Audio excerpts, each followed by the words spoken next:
है। लगभग 5 महीने पहले इनसे ही आशीर्वाद लेके जो दासी ने एक संगत के सामने एक प्रॉमिस किया था, वो इन्होंने उसकी लाज रखी और आज आप सबके सामने स्वस्थ हेल्थी बैठे हैं आप सबको आशीर्वाद देने के लिए। थैंक यू माता जी। साथ संगत जी, पिछले 5 महीने दासी के लिए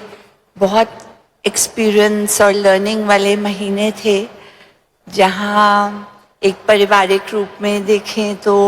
एक 2 बहनों की तरह शायद बचपन के बाद अब दासी ने दिन रात एक घर में सद्गुरु माता जी के साथ ये 5 महीने बिताए, इनकी सेवा करते हुए, इनसे प्यार लेते हुए। वहीं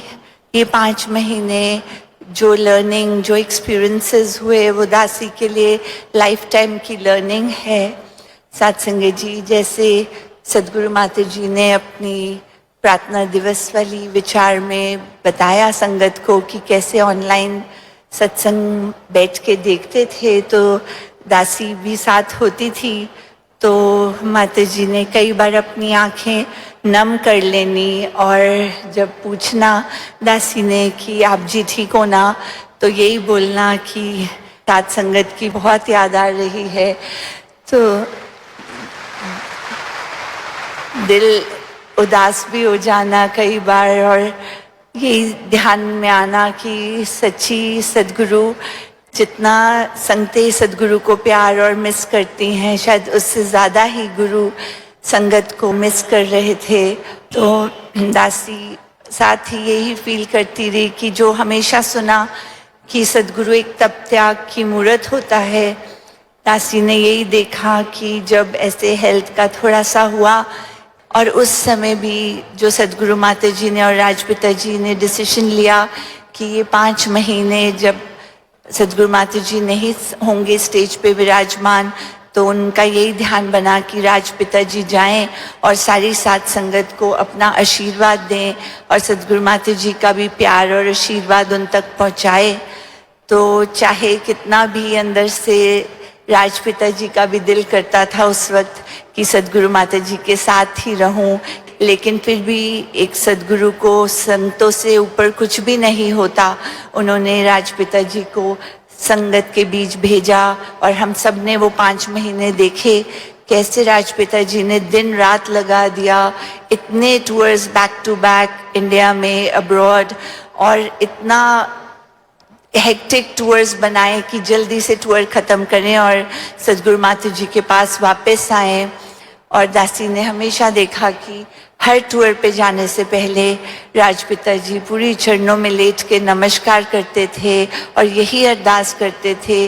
कि माता जी आप आशीर्वाद दो कि दास जा रहा है आप जी का मैसेज पहुंचाने, आपका प्यार पहुंचाने, तो जैसे आप चाहते हो वैसे ही वो सब तक पहुंचे। और वहाँ सद्गुरु माता जी भी आप सब संतों के लिए राजपिता जी के साथ अपना प्यार आशीर्वाद भेजते थे। और जब राजपिता जी के वापस आने का भी टाइम होना, तो दासी ने कई बार बोलना कि आप जी प्लीज़ आराम करो। कई बार थोड़ा लेट आते थे टूर से वापस, पर सद्गुरु माता जी वेट करते रहते थे कि नहीं मैं मिलके ही सोऊंगी। तो वही दासी को जहाँ एक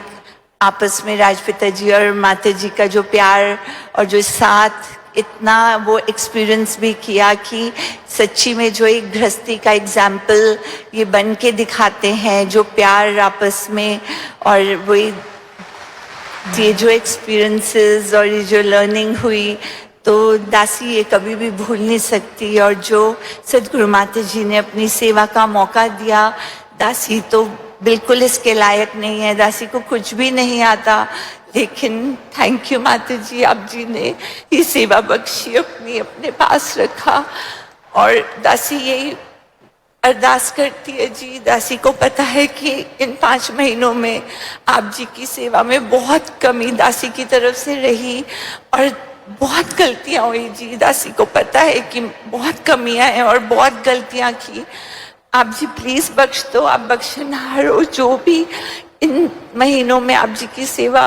या आपकी कोई शान के खिलाफ बात दासी की तरफ से हुई हो, आप जी प्लीज बख्श दो और आगे